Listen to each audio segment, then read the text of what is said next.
Welcome to the English Room. Let's learn English together. Hello and welcome back to English Room. I'm Adam. And I'm Sarah. We're really happy you're here today. If this is your first time with us, welcome. This podcast is for English learners who want to listen, repeat, shadow, and speak. That means today, you are not just going to listen. You are going to practice with us, out loud. Today's topic is something many people need at some point in their life: how to give an interview. Maybe it's a job interview. Maybe it's an interview for a school or a university. Maybe it's even an interview for a visa or an important appointment. By the end of this episode, you will know useful phrases to introduce yourself, answer common questions, talk about your experience, and sound confident in English. So relax, get comfortable, and let's begin. Let's talk for a moment about why this topic is so useful. Almost everyone, at some point, has to answer questions in an interview. Maybe for a new job, maybe for a scholarship, maybe just to practice speaking about yourself. And in English, interviews can feel stressful. You have to think fast, and you have to speak clearly. That's exactly why we're doing this episode. We want you to feel prepared, not nervous. When you know the common questions, and you know how to answer them naturally, everything becomes easier. So today, we'll practice greetings, introductions, talking about experience, answering difficult questions, and finishing an interview politely. Let's start with some easy vocabulary and sentences. Let's start with a very common phrase: "Thank you for having me." Listen again. Thank you for having me. Now you repeat. This is something you can say at the very beginning of an interview, when you sit down. Here's another useful phrase: "It's a pleasure to meet you." Listen again. It's a pleasure to meet you. Your turn. Now let's look at a common sentence pattern. I have experience in. For example, I have experience in customer service, or I have experience in teaching. Try it with your own experience. Complete this sentence. I have experience in. Good. Now let's change the pattern slightly. I am responsible for.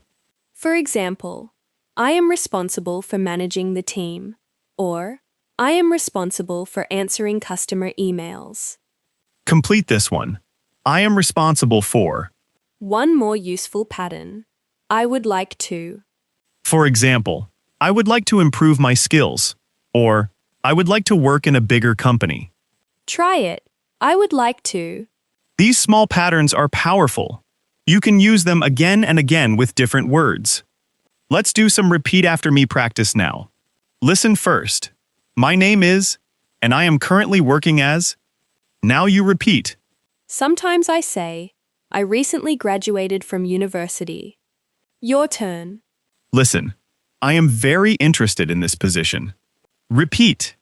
I believe my skills match what you are looking for. Your turn. Very good. These sentences are common in almost every interview, no matter the job. Now let's shadow these sentences together. Listen to my voice and try to copy my rhythm, pronunciation, and tone. Thank you so much for this opportunity. I'm excited to be here today. I have 3 years of experience in this field. Good. Let's try a slightly longer one. I studied business at university, and after that, I worked for 2 years at a local company. One more time. A little slower. I studied business at university, and after that, I worked for 2 years at a local company. Great work. Shadowing helps your mouth get used to English rhythm, so keep practicing this at home too. Let's listen to a short conversation. Imagine Sarah is the interviewer, and I am the person being interviewed. Good morning. Please, come in and have a seat. Good morning. Thank you very much. So, tell me a little about yourself. Of course. My name is Adam. I recently finished my studies in marketing, and I have been working part-time at a small company for the last year. That's great. What made you apply for this position? I saw that your company focuses on creative advertising, and that's something I'm really passionate about.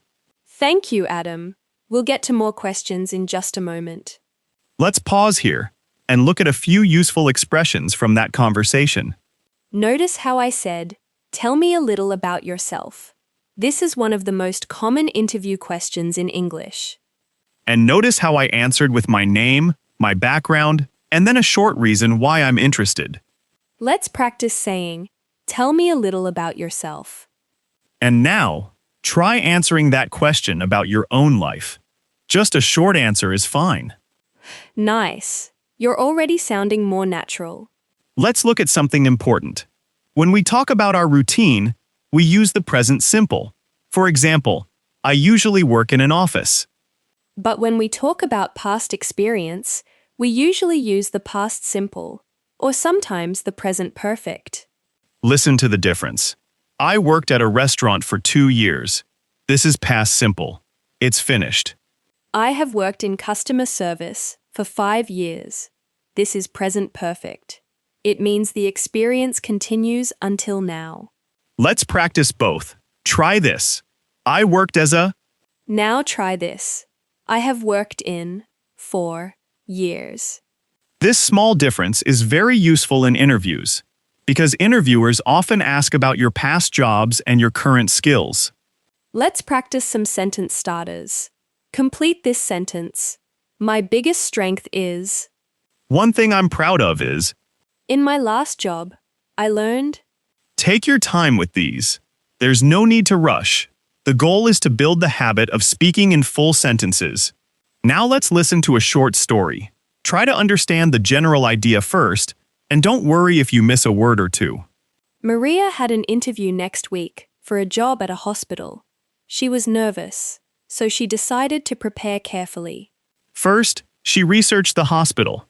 She read about their values and their services. Then, she practiced answering common questions out loud, in front of a mirror. She also prepared a few questions to ask the interviewer at the end, because she knew that showed interest. On the day of the interview, she arrived 15 minutes early. She wore simple, professional clothes. When the interviewer welcomed her, she smiled, shook hands, and said, "Thank you for having me." The interview went well, because Maria felt prepared and confident. Let's listen to that story again, a little more slowly, and then we'll shadow some key sentences. Maria had an interview next week for a job at a hospital. She was nervous, so she decided to prepare carefully. She researched the hospital, and she practiced answering common questions out loud. She arrived 15 minutes early, and she wore simple, professional clothes. Now, let's shadow this sentence. She arrived 15 minutes early. Repeat with me. And this one, she felt prepared and confident. Your turn. Let's ask a few questions about the story. Why was Maria nervous? What did she do to prepare? And now, a personal question. What do you usually do before an important event, like an interview or an exam? Try to answer with one full sentence. Let's practice building longer sentences. This helps you sound more natural and more confident. Start simple. I have experience. Now expand it. I have experience in sales. Expand it more. I have experience in sales because I worked at a shop for 2 years. One more time, even longer. I have experience in sales because I worked at a shop for 2 years, and I learned how to talk to different customers. Do you see how the sentence grows step by step? Let's try this with your own experience. Start with, I have experience in. Now add a reason, because. Now add one more detail. Wonderful. This is exactly how you build fuller, more natural answers in an interview. All right, it's time for our first speaking challenge. We want you to speak for about 20 to 30 seconds about your own experience or education. Don't worry about making mistakes. Here are a few questions to help you. What did you study? Or, what do you currently do? What skills are you good at? Why are you interested in learning English, or in your current job or studies? Take a moment to think, and then speak. Try not to copy us directly. Great job. Remember, the goal isn't perfection. The goal is to practice speaking out loud, in real time, like you would in a real interview. Let's talk about pronunciation for a moment. In natural conversation, I am often becomes I'm.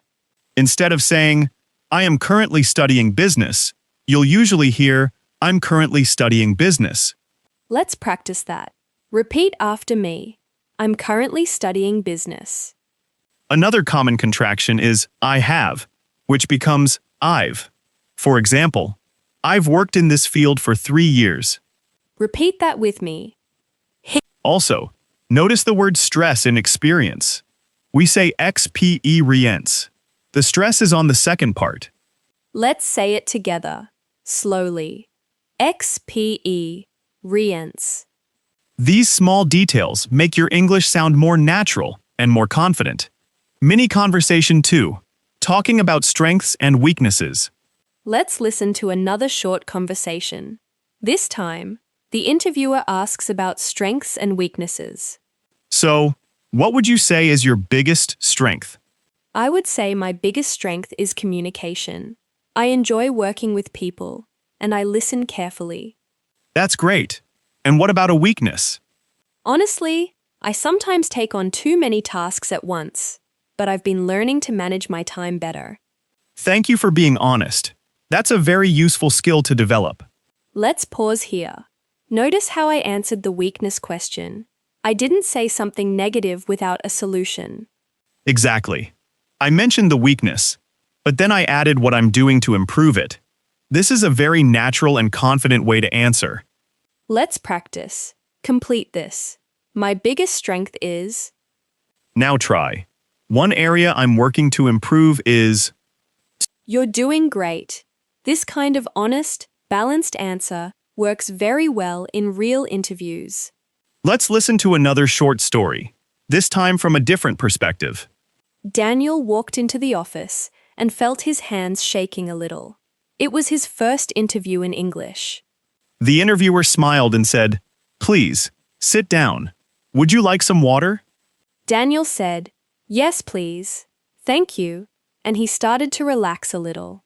The interviewer asked, "Can you tell me about a challenge you faced at work and how you solved it?" Daniel thought for a moment, and then he said, "Yes, last year we had a problem with a client who was unhappy with our service. I listened to their concerns, and I found a solution that worked for both sides." The interviewer nodded and said, "That's a great example. Thank you for sharing that." By the end of the interview, Daniel felt much more confident than at the beginning. Let's shadow a key sentence from that story. I listened to their concerns, and I found a solution that worked for both sides. Repeat with me. And this one, by the end of the interview, he felt much more confident. Your turn. Let's ask a comprehension question. What question did the interviewer ask Daniel? And a personal question. Have you ever solved a difficult problem at work or school? Try to answer in 1 or 2 sentences. Let's do a few more sentence starters. A little more advanced this time. Complete this. A challenge I faced was, and I solved it by... I chose this field because... In 5 years, I hope to... These are common interview questions, so it's very useful to practice answering them now, before a real interview. All useful expressions for ending an interview. Let's talk about how to end an interview politely. This part is often forgotten, but it's very important. A common question at the end is, "Do you have any questions for us?" It's a good idea to always have at least one question ready. For example, what does a typical day look like in this role? Or, what are the next steps in the process? Let's practice asking these. Repeat after me. What does a typical day look like in this role? What are the next steps in the process? Finally, it's polite to thank the interviewer again. You can say, "Thank you again for your time. I really enjoyed our conversation." Let's repeat that together. These small, polite phrases leave a very good final impression. Let's do one more shadowing section, using some of today's most useful sentences. Thank you for having me. I have experience in... My biggest strength is... I'm currently working to improve... Now a little longer. I studied business at university, and after that, I worked for 2 years at a local company. I listened to their concerns, and I found a solution that worked for both sides. One more time, at a natural speaking speed. Thank you again for your time. I really enjoyed our conversation. Great shadowing. Your pronunciation and rhythm are improving every time you practice. Now it's time for our final speaking challenge. This time, we want you to speak for about 1 minute. Imagine you are in an interview. Talk about yourself, your experience, your strengths, and why you're interested in this opportunity. Here are some questions to help you organize your thoughts. What is your name, and what do you currently do? What experience or skills do you have? What is one strength, and one thing you're working to improve? Why are you interested in this position or in practicing English? Take a moment to think about your answer, and then speak for about 1 minute. Try not to look at any notes. Wonderful work. That was real, independent speaking practice. Now, let me give you my own short example, so you can compare. Hello, my name is Adam. I recently worked in marketing for 2 years, where I was responsible for managing social media for small businesses. My biggest strength is communication, and I'm currently working to improve my time management. I'm very interested in this position because I love creative work, and I believe my experience matches what you're looking for. That's a great example of a short, clear introduction. Notice how it includes name, experience, strength, and interest, all in a natural, connected way. Let's review some of the most useful things from today's episode. We practice saying, "Thank you for having me," and "It's a pleasure to meet you," for greetings. We learned patterns like, I have experience in, I am responsible for, and I would like to. We practice talking about strengths and weaknesses in a balanced, honest way. We reviewed the difference between past simple, for finished experience, and present perfect, for experience that continues. And we practiced polite ways to end an interview, like asking a question and thanking the interviewer. Let's do one final shadowing round with some of these key sentences. Thank you for having me. I have experience in customer service. My biggest strength is communication. Thank you again for your time. I really enjoyed our conversation. Great work today. You practiced listening, repeating, shadowing, and speaking independently, all in one episode. That brings us to the end of today's episode on how to give an interview. Remember, the best way to improve is through practice, not perfection. If some parts felt difficult, that's completely normal. Feel free to replay this episode and shadow it again tomorrow. Every time you practice, your English becomes a little more natural and a little more confident. Thank you so much for spending this time with us today. We'll see you in the next episode. Take care and keep practicing. Goodbye for now.